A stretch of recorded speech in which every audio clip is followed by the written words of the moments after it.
जहां अलीनगर प्रखंड के गोसवा गांव स्थित राम जानकी मंदिर परिसर में मुहर्रम जुलूस के दौरान कुछ युवकों के प्रवेश को लेकर गुरुवार की देर शाम तनाव की स्थिति उत्पन्न हो गई। हालांकि स्थानीय लोगों की सूझबूझ और प्रशासन की त्वरित कार्रवाई से हालात पर जल्द ही काबू भी पा लिया गया। घटना के बाद पुलिस ने प्राथमिकी दर्ज की और जांच शुरू कर दी है, जबकि प्रशासन ने लोगों से शांति और सौहार्द बनाए रखने की अपील की है। प्रशासन ने लोगों से अफवाहों पर ध्यान नहीं देने और किसी भी भ्रामक सूचना से बचने की अपील की है। 6/26 को अलीनगर थाना अंतर्गत पकड़ी गांव से मुहर्रम की जुलूस जो है गोसवा की ओर जा रही थी। गोसवा तक जाने के बाद वह जुलूस जो है आटगाछी में जाकर के जाती है, जहां उनका पालाम का निर्धारित स्थल है। गोसवा जाने के क्रम में गोसवा के पास जैसे ही वो जुलूस पहुंची तो जुलूस के ही दो लड़कों के बीच में झगड़ा हो गया, जिसमें से एक लड़का जो है गोसवा में स्थित राम जानकी मंदिर के कैंपस में बहुत बड़ा मैदान है वहां पर, उस ओर भाग गया। उसका पीछा करते हुए 20-25 लड़के उधर चले गए, जिसमें कि महन जी का आवास स्थल है और उधर ही राम जानकी मंदिर भी है।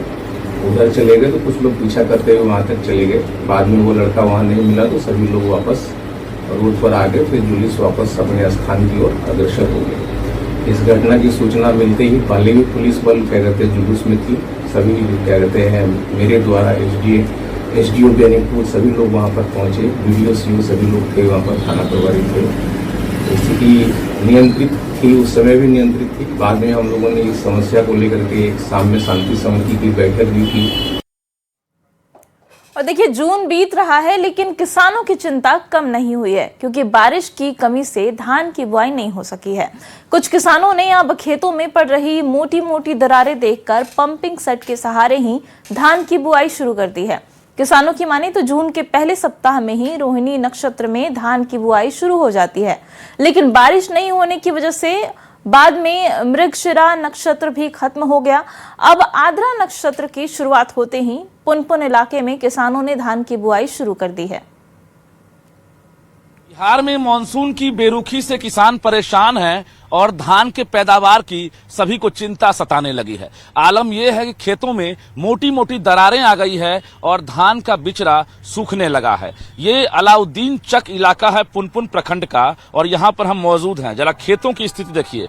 यहाँ पर धान के फसल जो है हर बार लहलहाते थे, क्योंकि जून के पहले सप्ताह में ही यहाँ पर धान रोपनी शुरू हो जाती थी। लेकिन इस बार बारिश का इंतजार करने के बाद किसान जो है परेशान होकर पंपिंग सेट के सहारे अब पटवन कर रहे हैं, क्योंकि अब तक मानसून ने अपना असर नहीं दिखाया है। गोस्वामी तुलसीदास की पंक्ति है, का वर्षा जब कृषि सुखाने।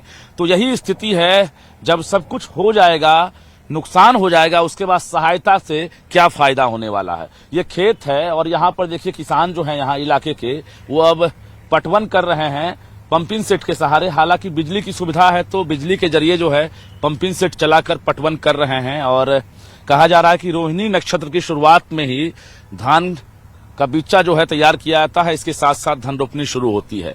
लेकिन रोहिणी के बाद मृगशिरा नक्षत्र जो है वो भी खत्म हो गया।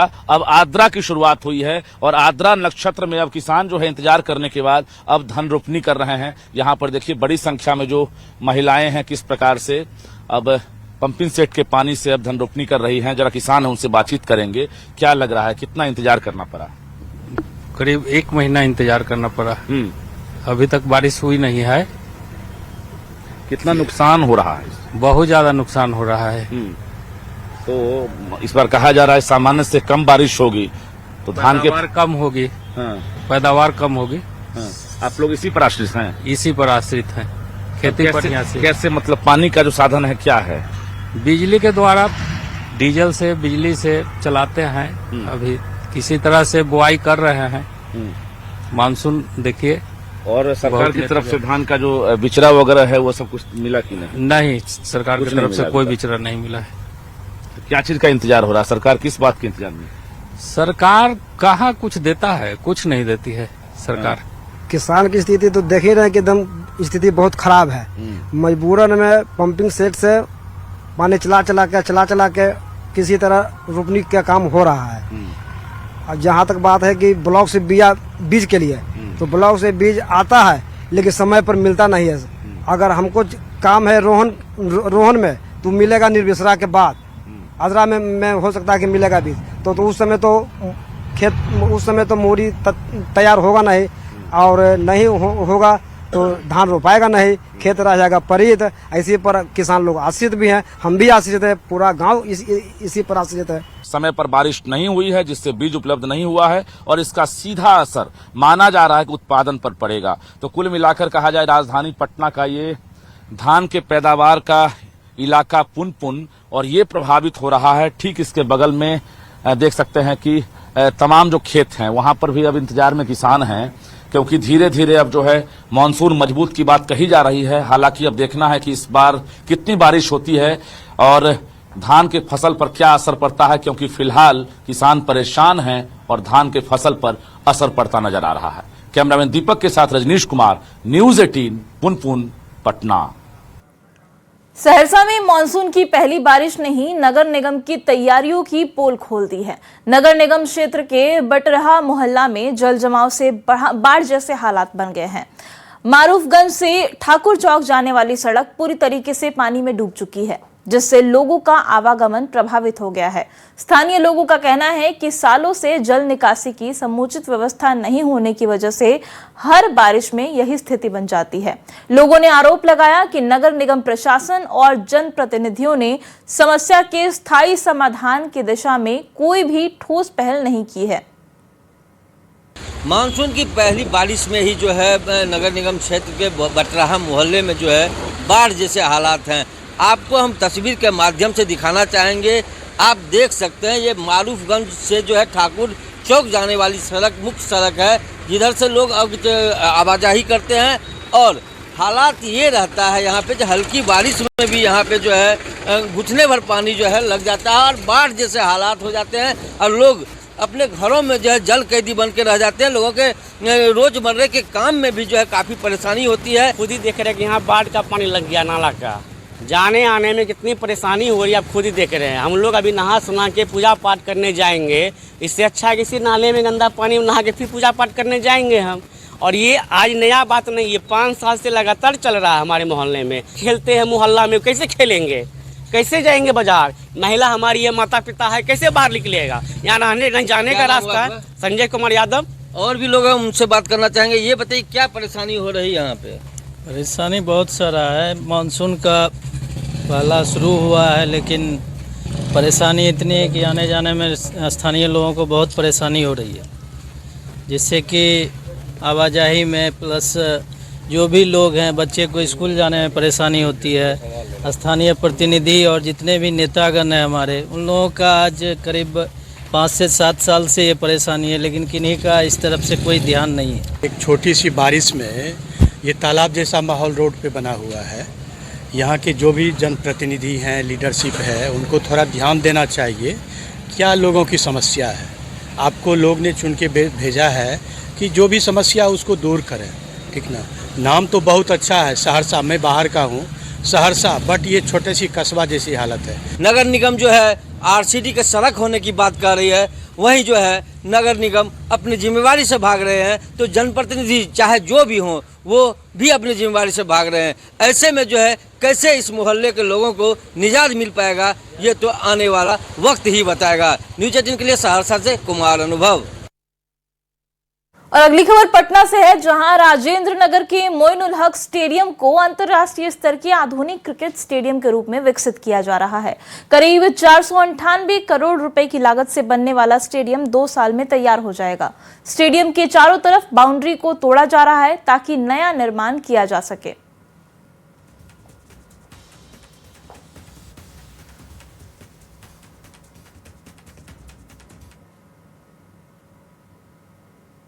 मोइनुल हक स्टेडियम में काम शुरू हो गया है। लगभग 498 करोड़ की लागत से इस स्टेडियम को आधुनिक और अंतर्राष्ट्रीय स्तर पर तैयार करना है। और उसके मद्देनजर यहाँ देख सकते हैं कि जो मोइनुल हक स्टेडियम है उसके चारों तरफ जो बाउंड्री वॉल था उसे तोड़ दिया गया है। यहाँ पर दर्शक बैठकर मैच का लुत्फ उठाते थे, लेकिन वो काफी जर्जर था और कई बार उसकी तस्वीर भी सामने आई। और अब जो करार हुआ है उसके मद्देनजर 498 करोड़ की लागत से भव्य मोइनुल हक स्टेडियम बनकर तैयार होगा और लगभग 2 सालों का लक्ष्य रखा गया है। और उसी के मद्देनजर जो काम है वो अब तेज गति से यहाँ पर नजर भी आ रहा है। यहाँ देख सकते हैं कि स्टेडियम के चारों तरफ जो बाउंड्री वॉल है उसे पूरी तरीके से ध्वस्त किया जा रहा है। लगभग 30 एकड़ क्षेत्र में अंतर्राष्ट्रीय मानकों के अनुरूप ये जो स्टेडियम है उसे तैयार करना है और उसी के मद्देनजर जो काम है मोइनुल हक स्टेडियम में वो शुरू हो गया है। और खिलाड़ियों के लिए ये बड़ी खबर है, क्योंकि बहुत दिनों से इंतजार किया जा रहा था कि आखिर कब मोइनुल हक स्टेडियम का कायाकल्प होगा। और उसके मद्देनजर जो काम है वो शुरू हो गए हैं। यहाँ पर 2 ग्राउंड बनने वाले हैं, यानी अभी तो बाउंड्री वॉल तोड़ा जा रहा है, इसके साथ ही जो निर्माण कार्य हैं वो शुरू होंगे। यहाँ पर 2 ग्राउंड बनेंगे, एक इंटरनेशनल मैच के लिए, दूसरा BCCI के घरेलू मैचों के लिए। इंटरनेशनल स्टेडियम में physio room, dressing room, sober conference hall, साथ में कई और सुविधाएं होंगी। यहाँ 12 से 18 प्रैक्टिस के लिए पिचें बनाई जाएंगी। यहाँ पर स्टेडियम में एक स्पोर्ट्स हॉस्टल भी बनाया जाएगा। 3 फ्लोर के इस हॉस्टल में 300 खिलाड़ियों की रहने की व्यवस्था होगी। इसके अलावा 3 से 4 फ्लोर के मल्टी लेवल पार्किंग की सुविधा भी होगी, जहां 3 से 4 हजार गाड़ियां पार्क हो सकती हैं। लगभग 30 एकड़ जमीन में इस स्टेडियम को तैयार किया जाएगा, यानी जो इसका जो मुख्य ग्राउंड है ये तो ऐसे ही रहेगा। इसके अलावा एक और ग्राउंड अभी यहाँ विकसित किया जाएगा, जो BCCI के घरेलू मैच वहां पर खेले जा सके। 12 से 18 पिचें तैयार की जाएंगी, यानी राजधानी पटना में जल्द ही खिलाड़ियों को मोइनुल हक स्टेडियम की सौगात भी मिलने जा रही है, क्योंकि पहले ही अनुबंध हो चुका है। लगभग 498 करोड़ की लागत से इस स्टेडियम का कायाकल्प होना है और उसके मद्देनजर जो काम है वो शुरू हो गए हैं। यानी आने वाले 2 सालों में जो स्टेडियम है वो भव्य नजर आएगा और भविष्य में यहाँ अंतर्राष्ट्रीय मुकाबले भी देखने को मिलेंगे। कैमरामैन मनीष जुनेजा के साथ विनीता मिश्रा, न्यूज़ 18 पटना। राजस्थान के झुंझुनू में साइबर अपराध का एक ऐसा मामला सामने आया है जिसने न सिर्फ एक व्यापारी बल्कि पूरे परिवार की जिंदगी को दहशत में डाल दिया है। आरोप है कि बदमाश 20 लाख रुपए की रंगदारी मांग रहे हैं और पैसे नहीं देने पर परिवार की महिलाओं की तस्वीरों को AI तकनीक से अश्लील बनाकर सोशल मीडिया पर वायरल कर रहे हैं। ऐसे में पीड़ित परिवार का दावा है कि बार बार शिकायत और SP के निर्देश के बावजूद अभी तक FIR तक दर्ज नहीं हुई है। ये रिपोर्ट आपको दिखाते हैं।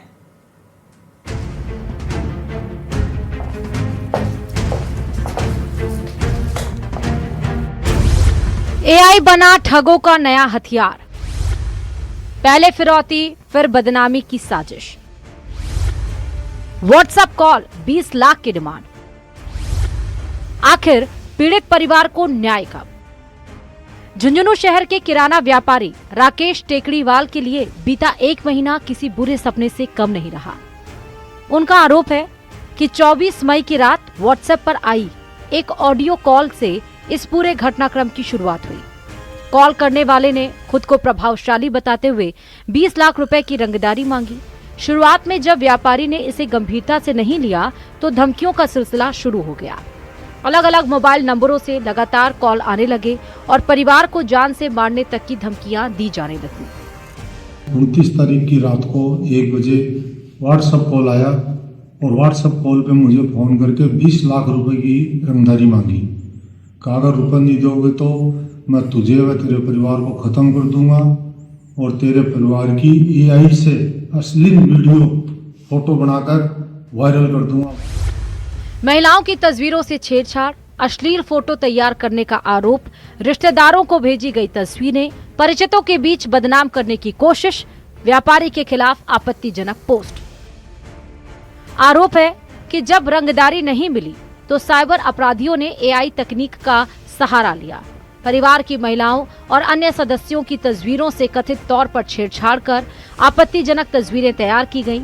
इतना ही नहीं, इन तस्वीरों को व्हाट्सएप ग्रुप, सोशल मीडिया, रिश्तेदारों, परिचितों और दोस्तों तक भेजा गया। व्यापारी के बारे में भी भ्रामक और अपमानजनक पोस्ट डालकर उनकी सामाजिक प्रतिष्ठा को नुकसान पहुंचाने की कोशिश की गई। उसने काफी लोगों को व्हाट्सएप पे अश्लील फोटो बना करके मेरी पुत्र वधू की अश्लील फोटो, मेरी मिसेज की अश्लील फोटो बनाकर मेरे मित्रों के, मेरे परिवार के लोगों पर व्हाट्सएप डाल दी। पीड़ित का कहना है कि उन्होंने 3 जून को कोतवाली थाने में लिखित शिकायत दी, लेकिन कोई कार्रवाई नहीं हुई। इसके बाद 11 जून और फिर 22 जून को पुलिस अधीक्षक से भी गुहार लगाई। व्यापारी का दावा है कि एसपी ने शहर कोतवाल को एफआईआर दर्ज करने के निर्देश दिए, लेकिन इसके बावजूद कई दिन बीत जाने पर भी न मामला दर्ज हुआ और न ही जांच आगे बढ़ी। व्यापारी ने पुलिस को संदिग्ध मोबाइल नंबरों के साथ कुछ संदिग्ध व्यक्तियों के नाम और अन्य अहम जानकारियां भी सौंपी। इस पूरे मामले में जब पुलिस का पक्ष जानने की कोशिश की गई तो पुलिस अधीक्षक ने शहर कोतवाल से बात करने की बात कही, जबकि शहर कोतवाल ने मामले में कोई भी जानकारी देने से इनकार कर दिया। ऐसे में 1 महीने से दहशत और मानसिक प्रताड़ना झेल रहा परिवार अब सिर्फ इस उम्मीद में बैठा है कि पुलिस जल्द कार्रवाई करेगी और साइबर अपराधियों को कानून के कटघरे तक पहुंचाएगी। 11 तारीख से 22 तारीख तक झुंझुनू कोतवाली ने न तो मेरा प्रकरण दर्ज किया, बल्कि मुझे ही दिल्ली थाने में 2-2 घंटे बुला के चक्कर कटवाते रहे। मैं 22 तारीख को फिर श्रीमान एसपी साहब से मिला, उनको शिकायत दी। उन्होंने तुरंत थाने में फोन किया और कहा कि इनका प्रकरण दर्ज करो और कार्रवाई करो। मैं 22 तारीख को फिर थाने गया तो उन्होंने कहा कि एसपी साहब के लिखने से क्या होता है, हम देखते हैं, करते हैं। मेरी आज तक अभी तक न तो कोई शिकायत दर्ज कर रहे हैं, न कोई कार्रवाई कर रहे हैं। यह मामला केवल एक परिवार की पीड़ा नहीं, बल्कि हर उस व्यक्ति के लिए चेतावनी है जिसकी निजी तस्वीरें सोशल मीडिया पर मौजूद हैं। और अब सबसे बड़ा सवाल यही कि क्या पीड़ित को समय पर न्याय मिलेगा और क्या पुलिस इन साइबर अपराधियों तक पहुंच पाएगी।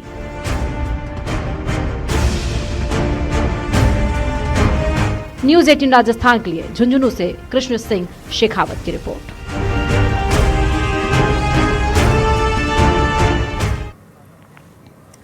क्या सोशल मीडिया के जरिए हिंदू लड़कियों को निशाना बनाने की बड़ी साजिश रची जा रही है? क्या टेलीग्राम ग्रुप में प्रेम, धर्मांतरण और ब्लैकमेल का खतरनाक खेल खेला जा रहा है? कोटा में सामने आए मामले ने कई सनसनीखेज दावों को जन्म दे दिया है।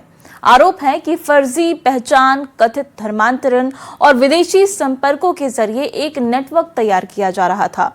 पुलिस ने आरोपी को गिरफ्तार कर लिया है और अब डिजिटल सबूतों की परतें खुलने लगी हैं।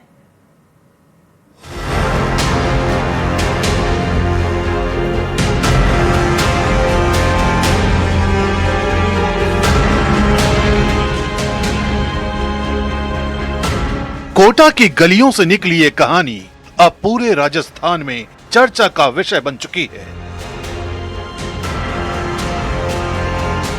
विजयनगर थाना इलाके में दर्ज एक शिकायत ने ऐसे आरोपों का खुलासा किया है जिन्होंने सुरक्षा एजेंसियों को सन्न कर दिया है।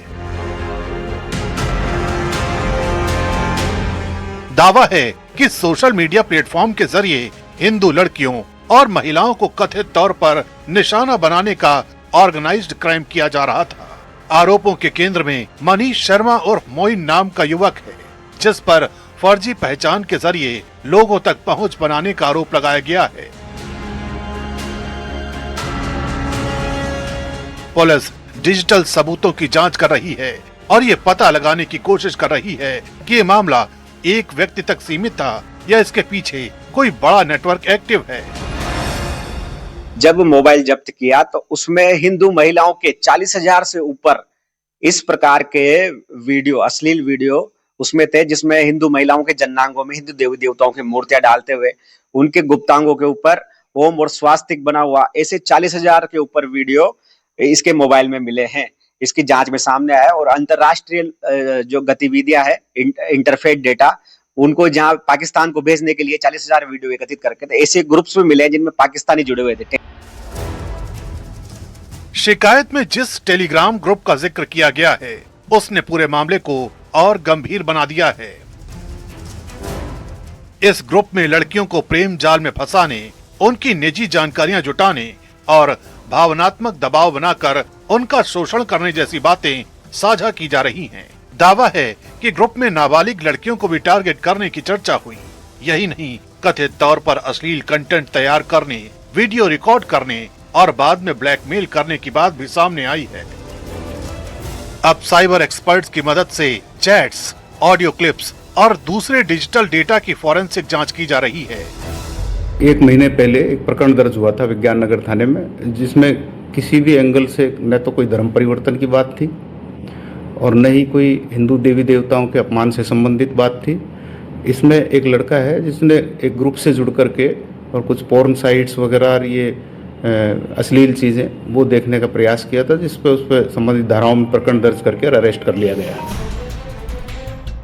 इस मामले में पाकिस्तान कनेक्शन का दावा सबसे ज्यादा चर्चा का विषय बना हुआ है। बताया जा रहा है कि आरोपी कुछ ऐसे ऑनलाइन नेटवर्क्स के संपर्क में था जिनके तार पाकिस्तान से जुड़े होने का संदेह है। यही नहीं, जांच के दौरान सामने आई चैट्स में एक शब्द बार बार चर्चा का विषय बन रहा है, जिहाद अल अकबर। दावा है कि टेलीग्राम ग्रुप में इसी नाम से एक कथित रणनीति का जिक्र किया गया है। इन चैट्स में हिंदू लड़कियों और महिलाओं को प्रेम संबंधों के जरिए निशाना बनाने और बाद में उन पर दबाव बनाने जैसी बातें लिखी गई हैं। यही वजह है कि जांच एजेंसियां अब केवल आपत्तिजनक सामग्री ही नहीं बल्कि इन संदेशों के मकसद और सोर्स की भी पड़ताल कर रही हैं। पुलिस ये जानने की कोशिश कर रही है कि ये केवल कुछ लोगों के बीच की बातचीत थी या इसके पीछे कोई संगठित नेटवर्क काम कर रहा था। सामने आया है कि मोइन खान जिहाद अल अकबर नाम की जो संस्था है उसके संपर्क में था, जिसके साथ हिंदू ये देवी देवताओं के जो आपत्तिजनक अश्लील फोटो वीडियो है उन्हें लगातार सोशल मीडिया पर वायरल कर रहा था, अलग अलग जगह पर पहुंचा रहा था।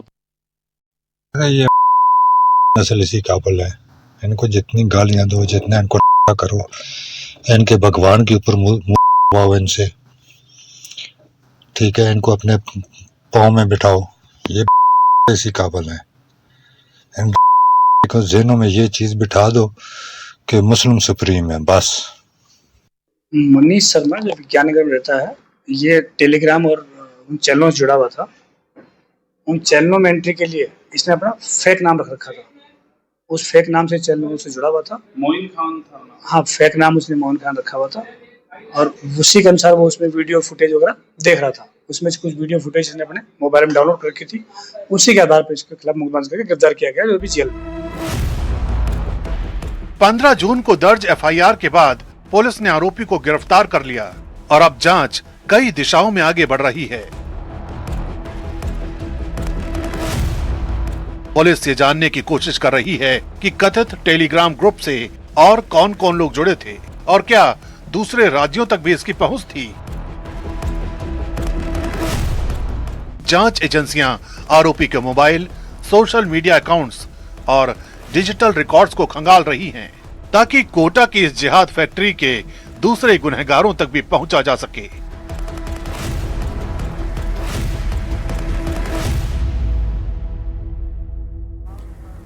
और फिलहाल